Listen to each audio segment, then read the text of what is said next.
Tapi bila masuk tahun 9 Hijrah, umat Islam mula bertanya-tanya, adakah Rasulullah tidak mahu menunaikan haji pada tahun ini? Mekah sudah berada di bawah pemerintahan Islam pada masa itu, pemerintahan Rasulullah SAW. Maka kenapa Rasulullah seperti senyap, dia tak ada nak mengerjakan haji pada masa itu? Jadi di sinilah bermulanya kisah Abu Bakar menjadi pemimpin haji yang pertama dalam Islam, iaitu pada tahun 9 Hijrah. Assalamualaikum warahmatullahi wabarakatuh. A'udzubillahi minasyaitonirrajim. Bismillahirrahmanirrahim.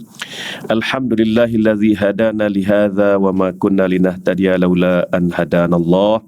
Allahumma salli wa sallim ala sayyidil anbiya wal mursalin wa ala alihi wa sahbihi ajma'in. Rabbi shrah li sadri wa yassir li amri wahlul 'uqdatam min lisani yafqahu qawli wa ba'du. Al-Fatihah. A'udzubillahi minasyaitonir rajim. Bismillahirrahmanirrahim. Alhamdulillah. Ar-Rahmanir-Rahim. إياك نعبد وإياك نستعين اهدنا الصراط المستقيم صراط الذين أنعمت عليهم غير المغضوب عليهم ولا الضالين. Alhamdulillah, bersyukur kehadirat Allah Subhanahu Wa Taala, kita dapat meneruskan pengajian fiqh sirah kita berdasarkan kitab fiqh sirah oleh almarhum Syekh Muhammad Said Ramadan Al-Buti. Tajuk kita pada pagi ini ialah Abu Bakar radhiyallahu anhu mengerjakan haji bersama orang ramai pada tahun 9 Hijrah.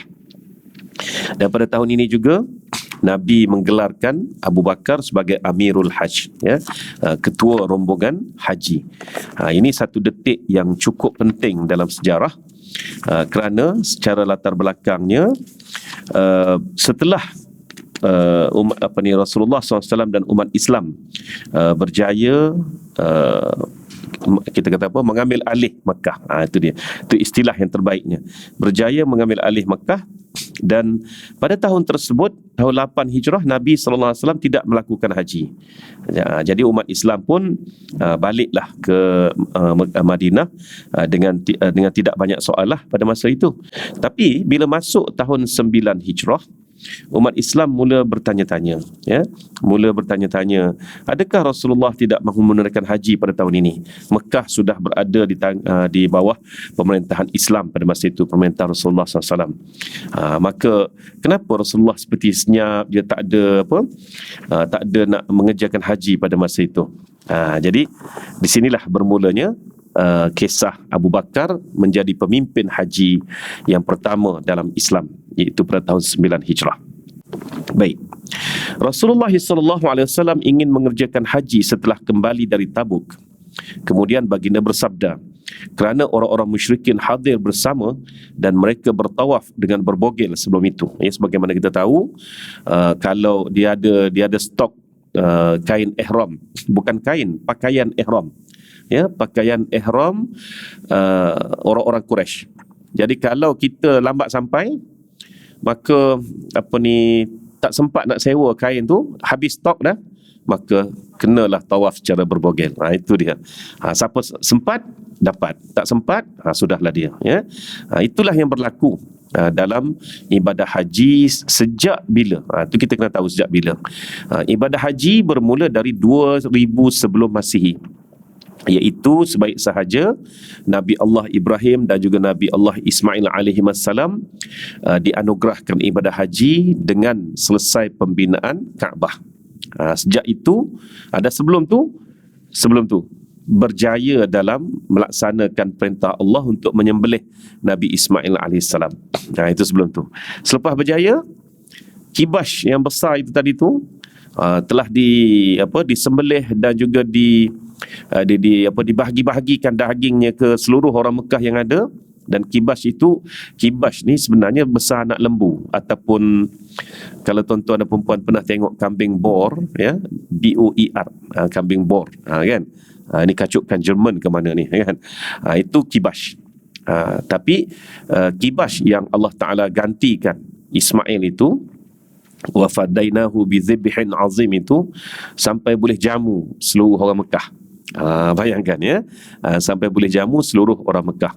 Maknanya kibash yang mukjizat lah. Sebab kalau kibas yang betul-betulnya besar kambing bor lah. Kambing bor ni 2 kali ganda lah kot dengan kambing hitam kita ni kan, kambing biasa ni. Jadi selepas daripada selesai jamuan itu, Allah Ta'ala firmankan supaya Nabi Ibrahim membina Kaabah. Selesai bina Kaabah, barulah dapat anugerah yang Allah Ta'ala janjikan itu, iaitu ibadah haji. Nak bagi anugerah pun kena buat kerja. Kita pada hari ni, kalau orang nak bagi hadiah, aku nak bagi hadiah kat engkau ni kan, ataupun mak ayah ke contohnya nak bagi hadiah dekat anak, tapi kena buat satu kerja. Tak payah. Tak payahlah, nak bagi hadiah bagi je lah kan. Tiba-tiba nak kena buat satu kerja pula baru dapat hadiah kan. Kalau upah lain, ni hadiah. Jadi Nabi Ibrahim AS bayangkan, nak dapat anugerah ibadah haji ni, dia kena buat Kaabah dulu. Dengan taat setianya, dengan patuhnya, lalu dibinalah Kaabah. Selesai pembinaan Kaabah, barulah difirmankan, diperintahkan supaya tawaf di sekeliling Kaabah itu sebanyak 7 kali. Nabi Ibrahim minta pula petanda, apakah nak mula dari mana tu. Itu maknanya Nabi Ibrahim ni bijak, ya. Dia sudah bijak, dia sudah tahu apabila Allah anugerahkan dan perintahkan supaya dia tawaf, berikan tanda, dan tanda itulah Hajarul Aswad. Dan kisah Hajarul Aswad itu ada berbagai-bagai kisah. Saya tak nak sentuh lah yang kisah itu, ya. Yang penting itulah Hajarul Aswad yang memang Allah Ta'ala jadikan itulah tandanya tempat bermula dan berakhirnya tawaf. Baik, bila berlaku ni? 2000 SM.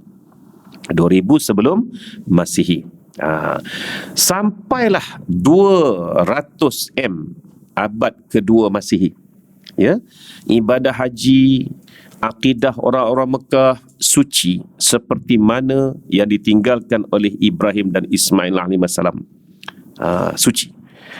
Masuk abad kedua Hijrah, tiba-tiba berlakulah pergaduhan, perebutan kuasa pemerintahan Mekah di antara suku Jurhum dengan suku Khuza'ah. Suku Khuza'ah mendatangi Mekah dibantu oleh Bani Adnan yang merupakan anak cucu Nabi Ismail alaihissalam, ya, dan akhirnya berlaku pertempuran ini di mana? Peperangan ini di mana? Berlaku di Jabal Qu'ayqi'an. Ya. Di situlah bermulanya jabal tersebut mendapat nama Qu'ayqi'an. Ya.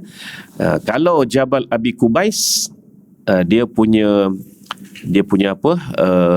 Tinggalan sekarang ini ialah Bukit Sofa. Manakala Jabal Qu'ayqi'an tinggalannya Bukit Marwah. Di tengah-tengah lingkaran bukit inilah, ya, tanah haram Mekah, Kaabah Baitullahil Haram. Itu yang disebut Akhshabain. Akhshabain maknanya 2 banjaran bukit yang melingkari Mekah. Satu, Jabal Abi Kubais, mendapat nama kerana Abi Kubais lah orang pertama yang membina penempatan di atas bukit itu, ya. Dan Qu'ayqi'an pula mendapat nama kerana berlakunya pertempuran di antara suku Khuza'ah dan juga Jurhum, ya. Apa maksud Qu'ayqi'an? Ini dari slang ataupun kita kata apa, bahasa Arab lama yang bermaksud pedang berlaga. Gitu kan. Jadi tuan-tuan, bermula dari situ orang-orang Khuza'ah menghalau orang Jurhum yang sudah 2200 tahun, ataupun lebih tepat 2000 tahun. Sebab Ismail alaihissalam umurnya dikatakan 200 tahun dan dia memerintah Mekah 200 tahun. Makna kata bermula dari 1800-1700 sebelum Masihi, orang Jurhum, anak beranak di sebelah isteri dia, mengambil alih pentadbiran Mekah, sehinggalah datangnya suku Khuza'ah pada abad kedua Masihi. Okey. Suku Khuza'ah ini rupa-rupanya suku yang jahil dalam bab agama, sehingga salah seorang pemimpin mereka bernama Amru bin Lu'ail Al-Khuza'i, ya, telah membawa masuk berhala. Bawa masuk berhala tadi dengan tidak sengaja. Apabila dia mengembara ke Syam, ya, dan dia lihat orang-orang Syam ni penuh dengan patung. Jadi dia ambil lah seketul patung yang cukup besar, diperbuat dari kayu dan dinamakan Hubal ataupun Habal, ya. Dia letak di mana? Dia letak di Multazam, senang cerita. Itu dia, ya. Dan lama kelamaan orang mula beralih tumpuan sehingga menyembah patung, bahkan memperbanyakkan patung, sehingga akidah mula terpesong dan ibadah haji juga terpesong. Nah, itulah prosesnya. Nabi SAW lahir pada tahun 570 atau 571 Masihi. Maknanya Nabi lahir pada abad ke-6 Masihi. Pada abad ke-6 Masihi. Jadi tempoh kesesatan orang-orang Mekah itu lebih kurang 4 abad. Bermula dari abad ke-2 Masihi sampailah ke abad ke-6 Masihi.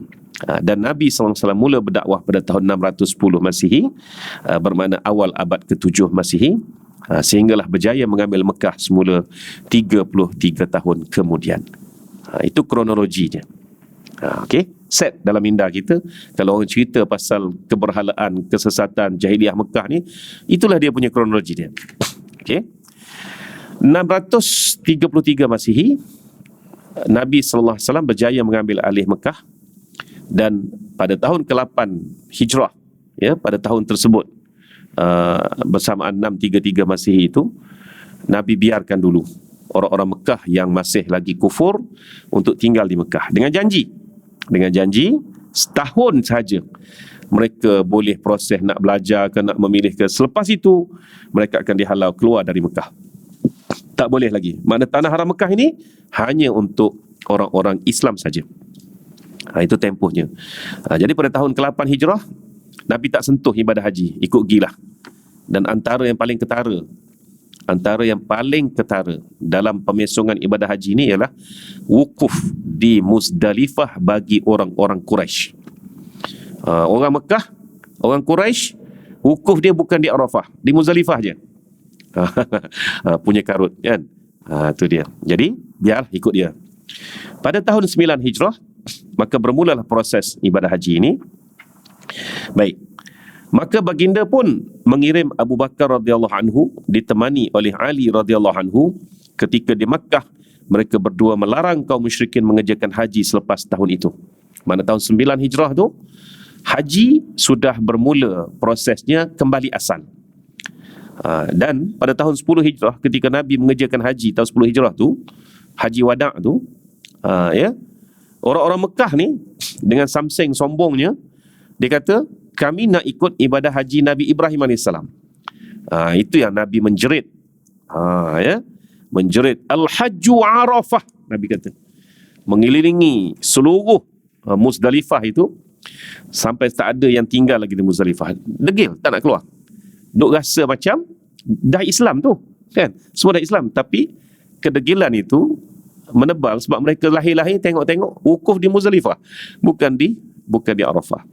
Jadi bayangkan apa yang terjadi pada Abu Bakar pada tahun 9 Hijrah itu. Kalau tahun 10 Nabi sendiri pun ketua haji, apatah lagi Abu Bakar pada masa itu, ya. Jadi mereka menghadapi kesilapan itu, dan satu taktik juga Nabi SAW pergi hantar Abu Bakar pada tahun 9 tu, maknanya tahun 10 tu tak serabut sangat dah lah, kan? So Abu Bakar dah settle dah pada peringkat awal ni tadi, ya. Ketika di Makkah, mereka berdua melarang kaum musyrikin mengerjakan haji selepas tahun itu. Kepada kaum musyrikin diberi tempoh selama 4 bulan untuk masuk Islam. Lagi 4 bulan.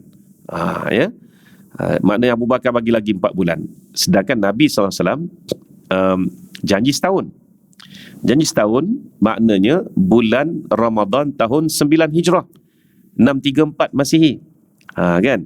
Tapi tak apalah, Abu Bakar mari, Abu Bakar isytihar lagi 4 bulan. Kalau 4 bulan, maknanya Syawal, Zulqaidah, Zulhijjah, Muharram. Muharram last. Muharram tahun 10 Hijrah tu last, tak ada lagi lepas tu, ya. Diriwayatkan oleh Al-Bukhari dalam kitab Al-Maghazi. Kitab Al-Maghazi ni kitab apa? Dalam Sahih Bukhari itu ada kitab-kitab. Jadi kitab Al-Maghazi ni maknanya kitab bahagian hadis-hadis tentang peperangan Rasulullah SAW. Itu dia. Ya. Jadi menariknya kalau kita nak cabut nak cabut pasal hadis-hadis peperangan, cabut je dari kitab Al-Maghazi. Sahih Bukhari itu tadi, ya. Daripada Abu Hurairah radhiyallahu anhu bahawa Nabi sallallahu alaihi wasallam menugaskan Abu Bakar As-Siddiq radhiyallahu anhu mengetuai kerja haji sebelum Hijjatul Wada', iaitu haji perpisahan, haji terakhir Nabi sallallahu alaihi wasallam, diizinkan mengerjakannya. Tetapi tidak diizinkan orang musyrik mengerjakan haji selepas tahun itu, malah tidak diizinkan bertawaf dengan berbogel lagi. Diriwayatkan oleh Muhammad bin Ka'ab Al-Qardhabi dan beberapa orang yang lain bahawa Nabi SAW mengirim Abu Bakar sebagai amir, iaitu ketua jemaah haji pada musim haji itu, iaitu pada tahun 9 Hijrah. Ali bin Abi Talib pula dikirimkan oleh baginda membawa 3 atau 40 ayat Al-Quran daripada surah Al-Bara'ah, iaitu surah apa? Surah At-Taubah, ya. Dan ayat-ayat itu dibacakan oleh Ali kepada orang ramai. Kaum musyrikin diberi tempoh 4 bulan untuk pergi beribadat mengikut cara mereka, dan kemudian pada hari Arafah Ali membacakan ayat-ayat tersebut dan memberi tempoh kepada mereka bermula dari 20 hari bulan Zulhijjah hingga bulan Muharram. Jadi masuk Muharram, no way. Tak ada lagi orang musyrik di Mekah, dan tak ada lagi tawaf secara berbogel, baik umrah ataupun haji, ya. Hingga bulan Muharram, Safar, Rabiul Awal sampai Rabiul Akhir, ayat-ayat itu dibacakan oleh Sayyidina Ali ke rumah-rumah kaum musyrikin dan diberitahu mereka selepas tahun itu orang musyrik tidak dibenarkan bertawaf dengan berbogel lagi. Ya, penting tu nak ubah benda tu. Dah jadi pesta maksiat di Kaabah pada masa itu. Jadi sebab itulah 40 ayat daripada surah At-Taubah itu Allah Nabi sallallahu alaihi wasallam perintahkan dibaca, diulang pada masa itu, ya. Jadi Ali secara tak langsung menjadi guru kepada orang-orang Mekah untuk memulihkan akidah mereka ni tadi. Diriwayatkan oleh Imam Ahmad daripada Muhriz, daripada bapanya Abi Hurairah radhiyallahu anhu, katanya, saya bersama Ali bin Abi Talib ketika beliau dikirim oleh Rasulullah sallallahu alaihi wasallam membawa surah Al-Bara'ah kepada penduduk Mekah, dan Ali ditanya, apa yang akan kamu beritahukan? Jawab Ali, kami akan beritahu bahawa tidak akan masuk syurga kecuali jiwa yang beriman dan tidak dibenarkan bertawaf dengan berbogel, dan barang siapa yang ada perjanjian di antaranya dengan Rasulullah sallallahu alaihi wasallam, maka tempohnya akan habis dalam masa 4 bulan. Perjanjian apa? Perjanjian di sini termasuklah perjanjian Hudaibiyah pun tidak akan diguna pakai lagi dah apabila tempoh ini selesai. Makna gencatan senjata dan sebagainya itu, makna kalau ikut kata Nabi tak boleh hukum mereka lah sehingga 10 tahun. Jadi daripada tahun 6 Hijrah sampai 16 Hijrah, kan? Itu salah satu daripadanya, ya.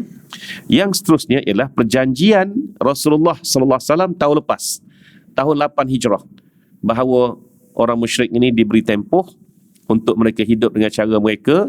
Berhala di rumah mereka tu mereka sendiri yang hapuskan, berhala di Mekah saja yang Nabi hapuskan, ya, di Kaabah, maaf. Dan manakala berhala-berhala yang menjadi pusat tumpuan di lembah-lembah di sekeliling Mekah tadi dihapuskan, tapi dalam rumah tak boleh usik, gitu. Perjanjian ini akan berakhir pada bulan Rabiul Awal, Rabiul apa dikata? Rabiul Akhir, pada tahun 9 Hijrah. Lepas tu tak ada lagi, ya. Tak ada lagi. Maknanya di Mekah tak boleh ada musyrik. Nak juga kekal dengan kemusyrikan mereka, sila keluar. Itu perintah. Dan dinafikan hak-hak mereka ke atas Mekah. Sebab itulah hukum hakam tanah Mekah ni kompleks sebenarnya. Hukum hakam tanah Mekah ni. Abdullah bin Abbas radhiyallahu anhu, dia kata tak boleh ada siapa pun memiliki tanah Mekah. Ni Abdullah bin Abbas. Kasar, kan? Sebab apa? Mekah seluruhnya wakaf. Tu dia. Nak bina rumah pun, rumah je jadi wakaf. Dia kata tak boleh selepas daripada itu. Namun pendapat daripada ulama-ulama selepas itu mengatakan boleh dibina pemilikan tanah-tanah Mekah tadi tu. Boleh, tak ada masalah. Tapi Abdullah bin Abbas dia tegas. Dia kan sepupu Rasulullah SAW, kan. Jadi selepas daripada peristiwa itu, maknanya macam mana Rasulullah boleh nak halau? Sedangkan mereka ini memiliki rumah-rumah mereka sendiri kan. Maka sebab itu dikaitkan dengan hukum tanah Mekah tadi. Walau bagaimanapun boleh, sebab itulah akhirnya kita lihat pemilikan tanah di Mekah itu dibina hotel-hotel, semua tu swasta semua kan. Semua tu syarikat belaka. Keluar-keluar je dari King Abdul Aziz, tengok-tengok Hilton, Allah. Hilton dulu kat situ kan. Pandang pula ke kanan, tengok-tengok The Grand Continental pula kan. Itu semua tu Yahudi punya. Tak apa, boleh. Tapi dia berkongsi lah. Grand Continental tu berkongsi. Dia syarat dia kena berkongsi dengan orang tanah Arab tu, tanah Islam tu. Orang Mekah tu sendiri. Yang Islam lah. Jadinya sebab itulah dia panggil kalau Grand Continental dia panggil apa? Hotel yang paling mahal setakat ni. Allah. Tak ingat dah nama dia. Apa dia? Ya, Safwa, tahu Safwa kan sebelah Hilton tu kan ada hotel yang paling mahal tu. Tak ingat dah. Dia Grand Continental tapi dia ada nama lain. Tak ingat dah. Kerana perkongsian itulah dia namakan begitu. Tapi yang handle tu Grand Continental lah sebenarnya. Tu, hotel tu. Hilton pun sama. Dia ada nama lain kan. Macam juga ni Movenpick dekat Madinah. Tapi dia panggil apa? Al-Anwar Movenpick kan. Itu sebenarnya. Jadi boleh memiliki tanah. Walau bagaimanapun berkenaan dengan agama, sejak pada tahun 9 Hijrah itu tak ada lagi. Tak boleh lagi ada orang-orang musyrik di tanah haram Mekah ni tadi. Baik. Seterusnya kata Ali, saya telah menyeru hingga parau suara saya. Sampai ke rumah baca 40 ayat, baca 40 ayat sampai parau suara saya, kata Ali. Maka itulah maksud dengan firman Allah Ta'ala, wa azanu minallahi wa rasulihi ila nasi yaumal hajjil akbar annallaha bari'um minal musyrikin wa rasuluh wa in tubtum fahuwa khairul lakum wa in tawallaitum fa'lamu annakum ghairu mu'jizillah wa basyiril ladzina kafaru bi'azabin alim. Dan inilah pemberitahuan daripada Allah Subhanahu wa taala dan rasulnya kepada manusia pada hari haji yang besar, Hajjil Akbar itu, iaitu pada hari Arafah, bahawa Allah dan rasulnya memutuskan perhubungan daripada kaum musyrikin, dan oleh itu jika kamu taubat maka itu adalah bukti bagi kamu, dan jika kamu berpaling maka ketahuilah bahawa kamu tidak boleh melemahkan Allah, yakni tidak boleh terlepas daripada siksaan Allah, dan beritahulah kepada orang-orang kafir itu akan siksa yang pedih. Suratul Bara'ah ayat 3 ya. Diriwayatkan oleh Ibnu Sa'ad ketika Abu Bakar ditugaskan mengerjakan haji itu oleh Rasulullah sallallahu alaihi wasallam, beliau keluar bersama 300 orang lelaki penduduk Madinah, bersama-sama baginda kirimkan 20 badanah ya. Badanah maknanya binatang-binatang dam untuk disembelih dan digantung tanda pada lehernya ya. Jadi 20 al-badanah. Badanah ni tak disebut sama ada kambing ke lembu ke unta ke, tak disebut, tapi disebut badanah saja. Jadi Nabi beri inilah untuk mengerjakan haji tamattu' lah kaedahnya. Jadi kalau orang tanya pasal haji kan, kalau orang tanya pasal haji, paling saya nak tergelak lah sebenarnya, tapi saya ikut je. Dia kata, Ustaz, kita nak buat haji tamattu' je. Kira ajar kita fokus haji tamattu' je lah. Dia kata, saya ajar je. Dulu-dulu lah, masa mula-mula mengajar haji ni, orang semangat. Tak boleh, kena belajar tiga-tiga. Lah ni, tak apa. Dia nak tu, kita bagi tu kan. Ajar. Last sekali, Ustaz, boleh ke buat kelas khas lagi? Kena haji ifrat pula. Pasal apa? Dapat kapal lewat pula. Okey, boleh, ajar. Ikut je PA orang ni kan. Sebenarnya haji ni kita kena belajar semua cara. Sebab kita tak tahu apa jadi pada kita. Ya, kita tak tahu apa jadi pada kita masa kita sampai di tanah haram Mekah nanti. Macam tadilah. Bukan main lagi maintain tamattu'. Last kali dapat kapal last. Ustaz, nampak gaya kena buat ifrat lah, kata dia. Macam mana nampak gaya macam tu? Sebab kapal lewat, kata dia. Saya kata kapal lewat pun boleh buat tamattu'. Tak apalah Ustaz, nak belajar juga ifrat. Okey, aku ajar. Kau nak ajar. Aku ada masa, aku ajar kan. Sebenarnya 3 cara tadi tu melihat situasi kita. Contoh ya. Kita nak pergi musafir. Asalnya tak nak musafir pun. Asalnya nak pergi dekat-dekat Tanjung Malim tu je. Asalnya kan. Tiba-tiba Tanjung Malim tak sampailah 2 marhalah kan. Tiba-tiba memang perlulah ni apa hal yang begini dan sebagainya. Maka terus perjalanan ke Ipoh, katakan. Ya dah. Pergilah ke Ipoh. Contoh paling mudah. Maka tadi kita keluar rumah tidak niat musafir pun. Sebab kita tahu Tanjung Malim tak sampai 2 marhalah pun. Tiba-tiba dah sampai sana, mungkin ada keperluan pula untuk lanjut ke Ipoh ke, kata contohnya, memberi 2 marhalah. Maka di situlah kita pun dari tadi yang sepatutnya sembahyang secara tamam, dah boleh sembahyang qasar. Dan bukan saja qasar, boleh jamak pula. Kan? Itu contoh paling mudah. Begitulah juga kita dengan haji. Kita dengan haji, kita tak tahu apa jadi. Tak tahu apa jadi. Maka pada masa itu, tuan-tuan, kalau kita ni memang dah hanya belajar ifrat saja, maka kita tak tahulah pula nak ubah cara macam mana jadi tamattu'nya pula kan. Begitu. Jadi sebab itulah 3 cara haji ni sebenarnya untuk memudahkan kita menyelesaikan ibadah haji. Bukannya dah haji ni orang ni masuk lorong tamattu', satu lorong. Tak ada pun kat Mekah tu lorong tamattu' ke lorong ifrat, lorong kiran, tak ada kan. Jadi kita sendiri dalam satu kapal tu boleh jadi separuh daripadanya ifrat, separuh daripadanya tamattu', ikut keperluan lah. Bahkan suami isteri, suami nak buat ifrat, isteri nak buat tamattu'. Isteri kata, minta maaf bang, saya tak tahan. Dia kata tak apalah, awak dengan cara tamattu', saya dengan ifrat. Kan. Cuma suami pesan satu benda je, jangan duk kacau saya dah, kata dia. Kan, contoh tu, itu sajalah lawak tu kan. Ini dia. Jadi kenapa Nabi hantar 300 lelaki, 300 orang bersama Abu Bakar nak ajar haji ni, kan, nak kembali kepada zaman Nabi Ibrahim AS. Tapi yang diberi unta ataupun badanah ni tadi, ya, hanyalah sekadar 20 ekor sahaja. Kenapa? Kan?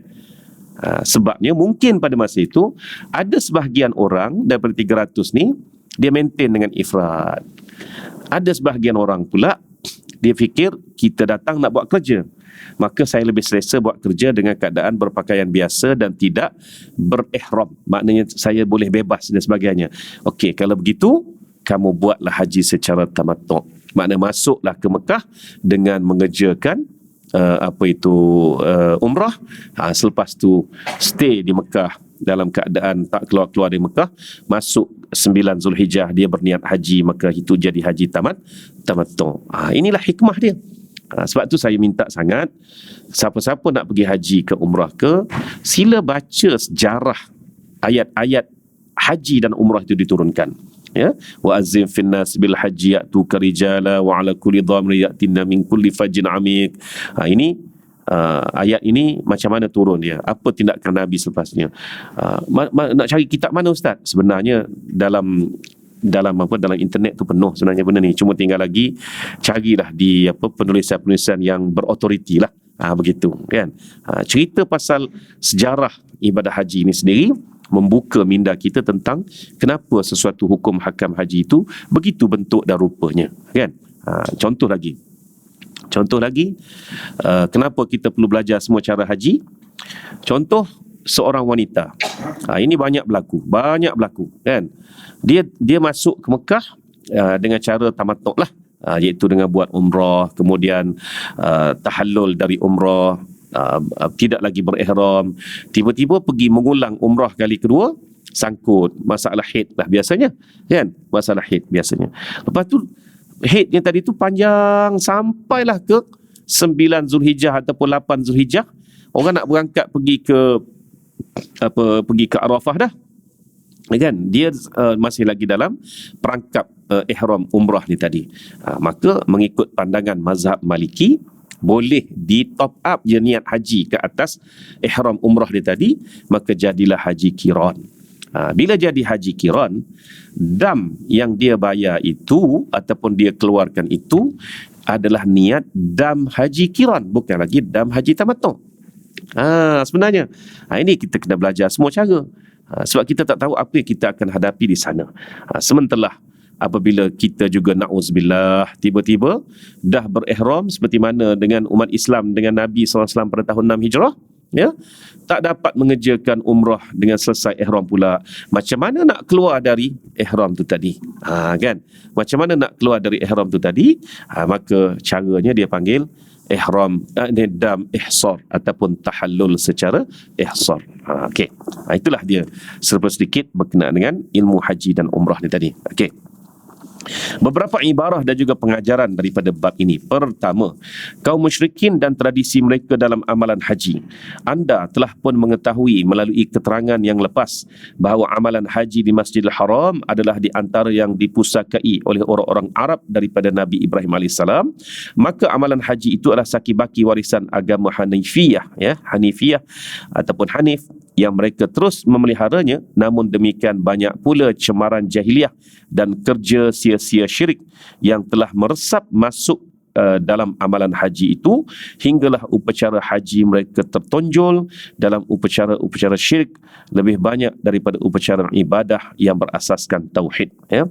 Maka Ibnu Aiz menyebut bahawa kaum musyrikin mengerjakan haji bersama kaum muslimin pada masa itu, hingga kaum muslimin diganggu oleh kaum musyrikin pula, musyrikin pada memekik dengan suara yang kuat untuk mengelirukan kaum muslimin. Kaum musyrikin itu memekik, tidak ada sekutu bagimu kecuali seorang sahaja sekutu yang ia dan apa yang dimiliki adalah milikmu.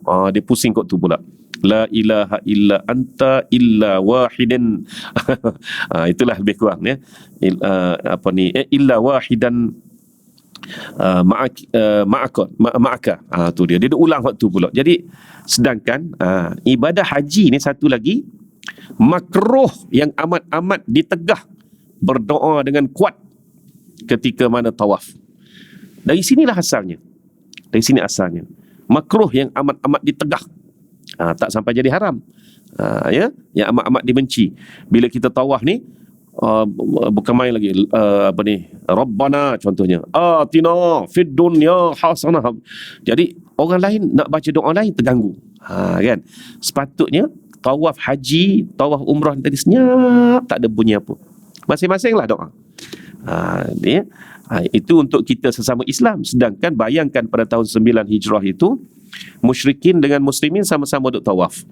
Cuma satu je, mereka dah berpakaian penuh, tak ada lagi yang berbogel pada masa itu. Tapi mereka menjerit-jerit pula.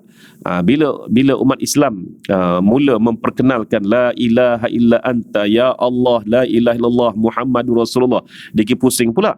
La ilaha illa anta illa wahidan lak illa wahidan ma'ak. Macam tu pula dah. Berhala dah cuci dah, tak ada apa dah dekat Mekah pada masa tu. Malah ada beberapa lelaki musyrikin bertawaf dengan bertelanjang bogel. Ada lagi yang mencelah pada masa itu, ya. Pada pendapat mereka, berbogel itu adalah satu penghormatan kepada Kaabah pula, satu perhambaan. Kita lahir bagaimana begitu, maka begitulah hidup kita. Pernah salah seorang di antara mereka berkata, saya bertawaf dalam keadaan sama seperti waktu saya dilahirkan.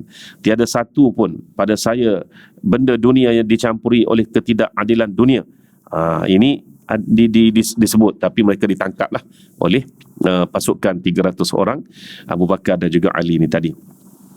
Kotoran itu berkekalan dalam ibadah haji hingga ke hujung tahun 9 Hijrah, iaitu ketika Abu Bakar radhiyallahu anhu mengerjakan haji. Kotoran itu juga berakhir setelah diberi amaran oleh Abu Bakar dan Ali radhiyallahu anhuma kepada semua kaum musyrikin, juga diberitahu supaya semua kotoran tadi dibersihkan daripada Masjidil Haram dan tidak boleh dibawa semula lagi. Yang kedua, pemansuhan perjanjian dengan perisytiharan perang. Kemudian diberitahu bahawa kaum musyrikin pada waktu itu ada dua golongan seperti yang dikatakan oleh Muhammad ibnu Ishaq dan lain-lain. Pertama ialah golongan yang ada perjanjian dengan Rasulullah sallallahu alaihi wasallam selama 4 bulan. Maka golongan ini akan diberi tempoh sehingga habis 4 bulan itu saja. Golongan kedua ialah yang ada perjanjian terbuka dengan Rasulullah sallallahu alaihi wasallam, yakni yang tiada batasnya, itu Hudaibiyah hari itu, ya.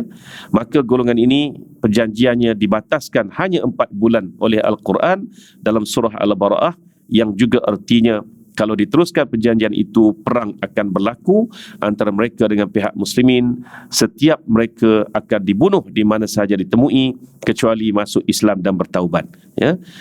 Tempoh itu bermula dari hari Arafah pada tahun 9 Hijrah hinggalah pada 10 hari bulan Rabiul Akhir. Itu tempoh yang telah diberi amaran pada masa itu, ya. Jadi orang musyrikin diharamkan masuk ke tanah haram Mekah. Apa maksud dia?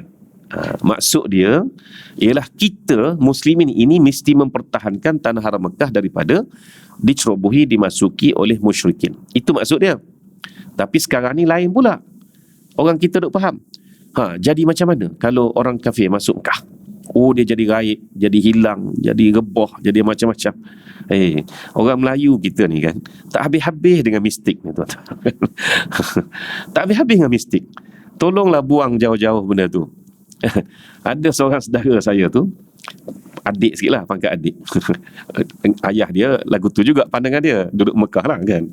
Dengan ayah dia tu tua lagi pada ayah saya. Jadi saya tak lawan lah. Tapi dengan adik ni saya bagi sikit sebiji kan. Ui, dia kata jangan baji, kata dia. Macam mana? Duduk Mekah lama dah tu, 20 tahun dah tu. Tapi perangai mistik tak habis lagi. Dia kata jangan tahu, kalau orang kafir masuk Mekah ni, dia kata jadi rebah, jadi sakit, jadi gila. Dia kata ada satu tu ni orang gaji Filipina, kata dia. Orang gaji Filipina ni dia tipu, dia mengaku Muslim tapi sebenarnya itulah non Muslim, dia kata. Sampai je sempadan Tanim tu, kata dia, hilang, dia kata. Hilang sebab lari lah tu. Hilang, ada tu. Tak dapat dikesan, dia kata. Saya pun aku nak bagi gana kat tuan haji yang dah berpuluh kali seorang ni. Tapi mereka adik, beranilah sebab adik kan. Saya kata apa kat dia? Tak habis lagi perangai kita di tanah Melayu ni, saya kata. Walaupun duduk Mekah dah berpuluh tahun, dia pun senyap, dia pun heran. Apa maksud saya? Saya tinggalkan dia dengan kehairan tu. Sebenarnya ni hukum dia. Hukum dia kita kena lawan, kena pegang, hambat keluar. Bukan kata nak tengok apa jadi. Tidak. Dan kalau kita mati pun, ini bab ni. Bab ni memang tegas ni. Ya? Kalau kita mati dalam mempertahankan tanah haram Mekah daripada dicerobohi oleh musyrikin, maknanya kita syahid. Itu dia yang Nabi bagi amaran sampai last mesti hanya pada tahun 10 Rabiul Akhir tahun 10 Hijrah. Itu saja. Maknanya dah masuk tahun 10 Hijrah. Kalau ada lagi akan diperang, dihalau dan sebagainya. Jadi itu yang saya kaitkan tadi dengan pandangan Abdullah bin Abbas bahawa tanah haram Mekah ni dia milik wakaf, dia tak ada milik siapa-siapa. Ya, boleh tinggal kat situ. Kalau dah musyrik dihalau begitu saja sebab dia ambil dari situlah hukumnya. Okey dia. Baik. Ada qaul yang mengatakan, iaitu pendapat Al-Kalbi, 4 bulan itu hanyalah tempoh kepada orang yang ada perjanjian antaranya dengan Rasulullah SAW di bawah 4 bulan. Sementara yang perjanjiannya lebih daripada 4 bulan, maka Allah menyuruh supaya mengakhiri tempohnya 4 bulan juga. Dan inilah yang dimaksudkan dengan firman Allah, illal ladzina ahadtum minal musyrikin summa lam yanqusukum syai'an wa lam yuzahiru alaikum ahadan fa'atimmu ilaihim ahdahum ila muddatihim innallaha yuhibbul muttaqin. Ya, pada pandangan saya, pandangan yang berbeza antara ulama dengan pandangan Al-Kalbi ini, dengan Imam Al-Kalbi ini, hanya dari sudut adakah yang penting apa-apa pun 10 Rabiul Akhir tahun 10 Hijrah last tempoh terakhir musyrikin duduk situ, ya. Jadi cuma tinggal lagi, kenapa disebut 4 bulan? Disebut 4 bulan tadi bagi setengah ulama dia ambil semua umum. Maknanya Nabi memperuntukkan umum semua itu. Tapi bagi Al-Kalbi dia kata orang yang Hudaibiyah pun berakhir pada tarikh tersebut juga. Dan selepas pada itu 11 Rabiul Akhir tahun 10 Hijrah itu akan diperangilah sesiapa pun yang masih berada di tanah haram Mekah sedangkan dia tidak memeluk Islam. Untuk ketegasannya begitu. Dan qaul yang pertama tadi ialah lebih sahih dan tepat. Pada saya tak ada clash apa-apa kat situ, ya. Ini cuma ulama yang perhalusi nak tengok secara halus dari sudut sejarah ni tadi. Itu saja, okey. Baik. Yang ketiga, satu lagi kepastian tentang hakikat pengertian jihad.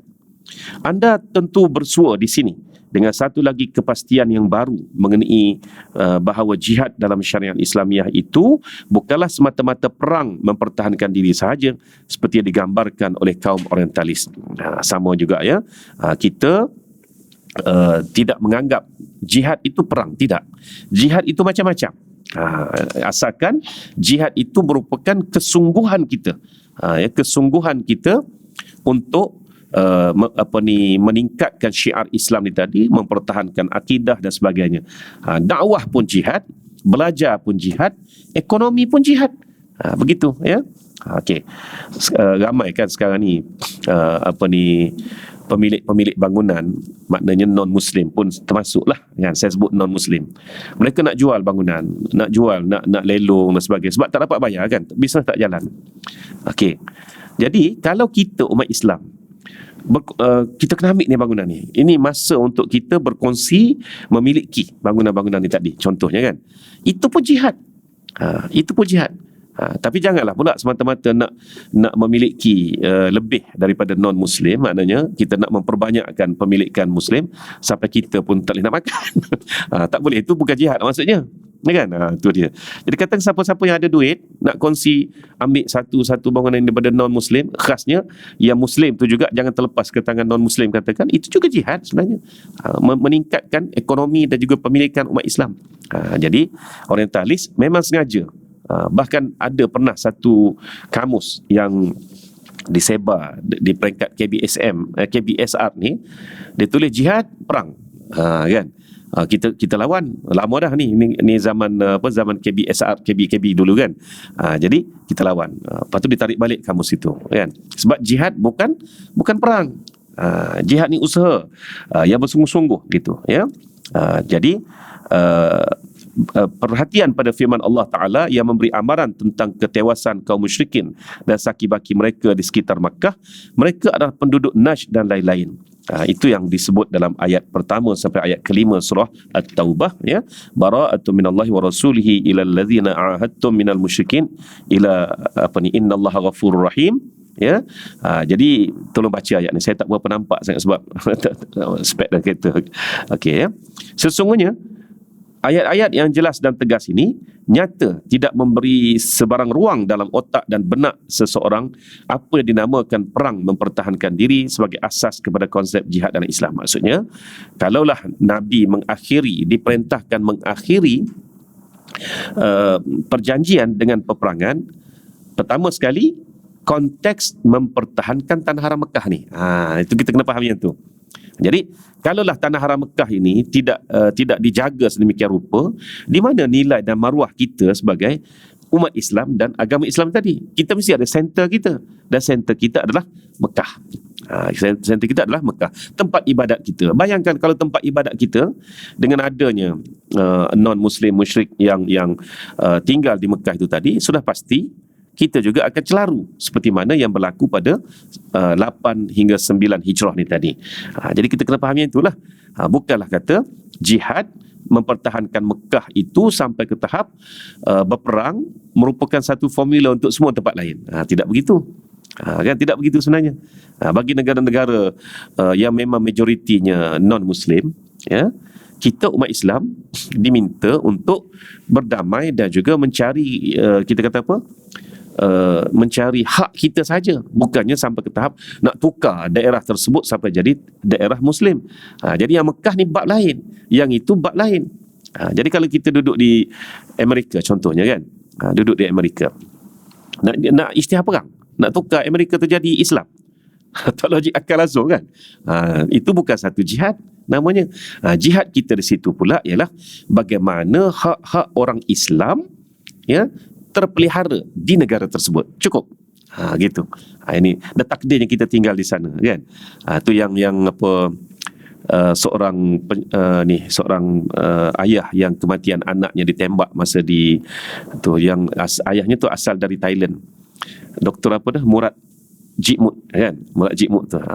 Dia datang Malaysia 2 kali dah. Orang yang cukup lemah lembut je. Dia sejarah dia kahwin dengan isteri dia.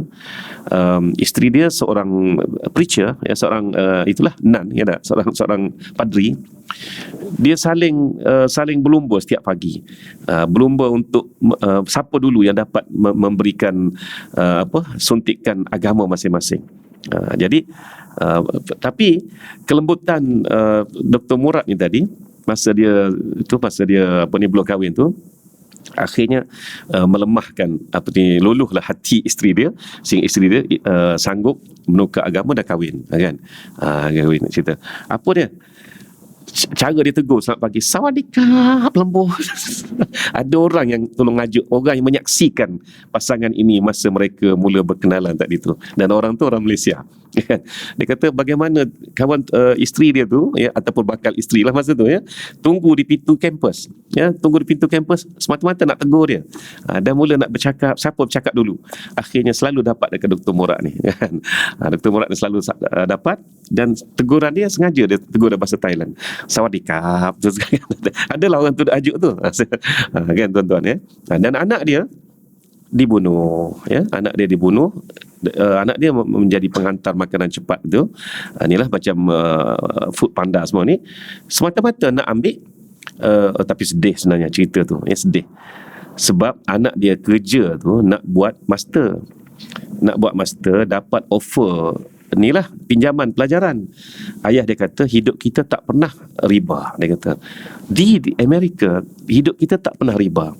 Jadi ayah tak fikir semata-mata untuk kamu belajar kita terpaksa menjerumus kepada riba, iaitu ambil pinjaman tadi. Anak dia kata apa? Tidak, ayah dia kata dia tidak akan meneruskan, dia akan meneruskan hidup bersih suci tanpa riba di negara kufur, negara Amerika ni tadi. So macam mana nak buat? Saya akan kerja sambilan. Itu dia pun jadi penghantar makanan. Tiba-tiba ditembak oleh perompak tu, dan kesudahannya dalam mahkamah dia isytiharkan, dia halalkan, maknanya maafkan. Jadi undang-undang nak tuntut ke atas lelaki itu dia serah pada undang. Bagi keluarga dia dah lepaskan. Lepas tu masyhur seluruh Malaysia, seluruh dunia, kan. Dan dia sampai Malaysia dah 2 kali dah, tuan-tuan. Ya, Jitmut tu. Jitmut tu sebenarnya bahasa Thailand. Mahmud lah sebenarnya tu. Haji Mahmud jadi Jitmut. Dengan Thailand tu. Itulah jihad seorang Muslim di negara non-Muslim. Sekarang ini ayat ini kes peperangan di Tanah Haram Mekah. Nak jaga kesucian center kita. Tanah Haram Mekah ni center kita. Jadi tolong faham ayat ini. Jangan bawa ayat ini untuk mentafsir kalimah jihad itu sebagai war ataupun perang. Jelas? Gitu, kan? Pastinya anda telah tahu bahawa surah Bara'ah ini adalah di antara surah Al-Quran yang terakhir diturunkan, maka semua hukum hakamnya adalah tegas dan tidak boleh ditakwil, dan kebanyakan hukum hakamnya adalah berkaitan dengan jihad. Jadi kalaulah ayat-ayat sebelum ini diberi pilihan, ada ayat yang tiada pilihan, khas untuk perkara-perkara tertentu ni tadi. Dan kita pun faham dari sudut jalinan hukumnya mana yang patut kita yang boleh kita bahaskan, yang boleh kita bincang, yang boleh kita ijtihad, tapi mana yang tak boleh diijtihad. Dan inilah yang disebut oleh Syekh Abdul Halim Mahmud, bekas Rektor Universiti Al-Azhar zaman tahun 70-an dulu, ya. Perjalanan Isra wal Mi'raj. Perjalanan Isra, Nabi tak bercakap pun. Jibril yang duduk cerita ke Nabi, tahukah tak dia Rasulullah siapa itu? Itulah dunia yang telah menegur kamu. Lepas tu ditegur pula, dihambat pula, dikejar oleh wanita-wanita muda. Siapa tadi? Nabi tak kata apa pun. Jibril duduk beri. Nampak? Itu Isra. Mi'raj, Nabi tanya sepatah-sepatah, siapa itu? Inilah Adam. Siapa itu? Ini Ibrahim. Siapa itu? Ini Musa. Jadi Syekh Abdul Halim Mahmud sebagai Rektor Universiti Al-Azhar dan juga Syekhul Azhar, dia kata apa? Itulah petanda dalam hidup kita ada 2 dimensi. Demensi apa? Demensi yang patuh dengan dengan ajaran semata-mata, dan demensi yang boleh ijtihad, yang boleh tanya. Jadi inilah sempadan mukmin muttaqin sebenar. Sejauh mana kita boleh tak tanya, kan? Sejauh mana boleh tak tanya. Bila dah terlalu bertanya, akhirnya dia tak dapat jawapan yang tuntas kepada yang logik akal bagi pandangan dia, maka dia pun cenderung menjadi murtad, waliyazbillah. Kan? Jadi ini juga merupakan satu tarbiyah kepada generasi kita, kepada kita dan juga generasi kita untuk seterusnya. Saya, yakni Syekh Al-Buti, tidak nampak boleh dijadikan pegangan bahawa ayat-ayat surah Bara'ah ini dimansuhkan oleh ayat-ayat yang turun sebelumnya yang menetapkan jihad mempertahankan diri, seperti firman Allah, uzina lilladzina yuqataluna bi annahum zulimu wa innallaha ala nasrihim laqadir. Diizinkan berperang bagi mereka yang diperangi kerana sesungguhnya mereka dianiayai dan sesungguhnya Allah amat berkuasa menolong mereka. Jadi janganlah pula ada orang yang mengatakan bahawa ayat-ayat perintah berperang ni tadi dalam suratul Bara'ah itu dimansuhkan oleh ayat-ayat yang lain, sedangkan ayat ini diturunkan kemudian selepas ayat itu. Cuma tinggal lagi kita kena faham ayat yang menyebut diizinkan berperang apabila kamu dizalimi itu tadi, itu dalam konteks kita di mana, manakala surah Al-Bara'ah pula dalam konteks kita di mana, gitu. Ya. Jadi kita kena faham sababun nuzul ayat itu.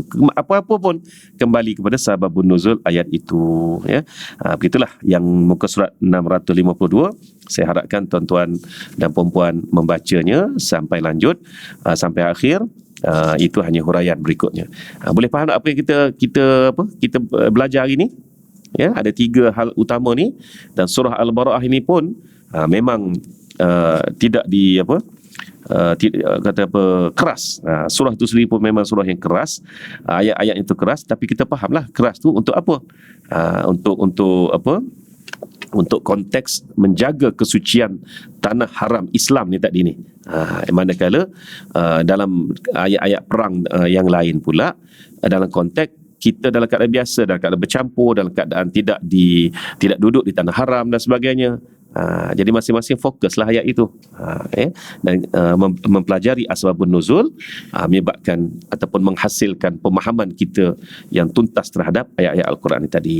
Jadi demikianlah surah Al-Bara'ah ataupun surah Taubah yang satu-satunya ayat surah yang tak ada apa? Tak ada bismillah. Kan? Tak ada bismillah, ya. Bahkan makruh, yang amat-amat dibenci barang siapa membaca bismillah di permulaan ayat suratul Bara'ah ni tadi. Sebab ayat ni memang ayat keras, tuan-tuan, ya. Yang menegahnya dan menceritakan macam-macam lah dia punya hujahan tu. Mungkin boleh Google sikit kenapa suratul Bara'ah ataupun suratul Taubah ni tadi tidak ada bismillah. Jadi huraian daripada ulama antaranya, surah ini memang menceritakan tentang gesaan tentang taubat dan bunyinya keras juga. Sebab itulah Ar-Rahman Ar-Rahim di sini sepertinya macam kita kata apa, macam tak sesuai, tak selari dengan Bara'ah ni tadi, ya. Tapi kata seorang pensyarah saya dulu, apa-apa pun itu semua pandangan ulama, kata dia. Pandangan ulama. Yang penting apa dia? Nabi tak baca.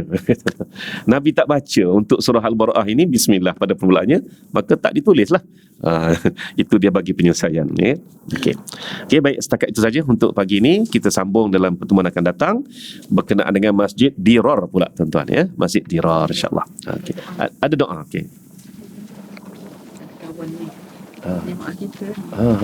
Dan kemudian rumah bengkak lagi. Macam mana dia? Prosedur angiogram. Okey. Hari ni nak buat angiogram. Okey. Jantung rumah bengkak. Sesak nafas. Okey. Tapi kalau selagi boleh buat angiogram tu, alhamdulillah lah. Kalau mak ayah saya tak boleh nak buat, dah sumbat terus dah. Jadi mau terpaksa bypass. Tu kata. Okay, insyaAllah. Jadi ada doa untuk sahabat kita Puan Wan Halimatun yang akan menjalani prosedur angiogram, ya, kerana ke atas jantung beliau hari ini. Ya, insya-Allah. Jadi semoga diberikan kemudahan, kita sedekahkan Al-Fatihah dengan niat sebagai syifa kepada Puan Wan Halimatun. Al-Fatihah. Auzubillahi minasyaitonir rajim. Bismillahirrahmanirrahim. Alhamdulillahirabbil alamin arrahmanir rahim maliki yaumiddin. Iyyaka na'budu wa iyyaka nasta'in. Ihdinas siratal mustaqim. Shiratal ladzina an'amta 'alaihim ghairil اللهم اشفي أنت الشافي لا شفاء إلا شفاؤك شفاء لا يغادر سقما. اللهم اشفي أنت الشافي لا شفاء إلا شفاؤك شفاء لا يغادر سقما. اللهم اشفي أنت الشافي لا شفاء إلا شفاؤك شفاء لا يغادر سقما. إلى أختنا ون حليمة مع السلامة والعافية في أمورها ويسر أمورنا اللهم يسر أمورنا. ربنا آتنا في الدنيا حسنة وفي الآخرة حسنة وقنا عذاب النار. وصلى الله على سيدنا محمد وعلى آله وصحبه وبارك وسلم. الحمد لله رب العالمين. سبحانك اللهم وبحمدك أشهد أن لا إله إلا أنت. بسم الله الرحمن الرحيم. والعصر إن الإنسان لفي خسر إلا الذين آمنوا وعملوا الصالحات وتواصوا بالحق وتواصوا بالصبر. صدق الله العظيم. وبالله التوفيق والهداية. والسلام عليكم ورحمة الله وبركاته.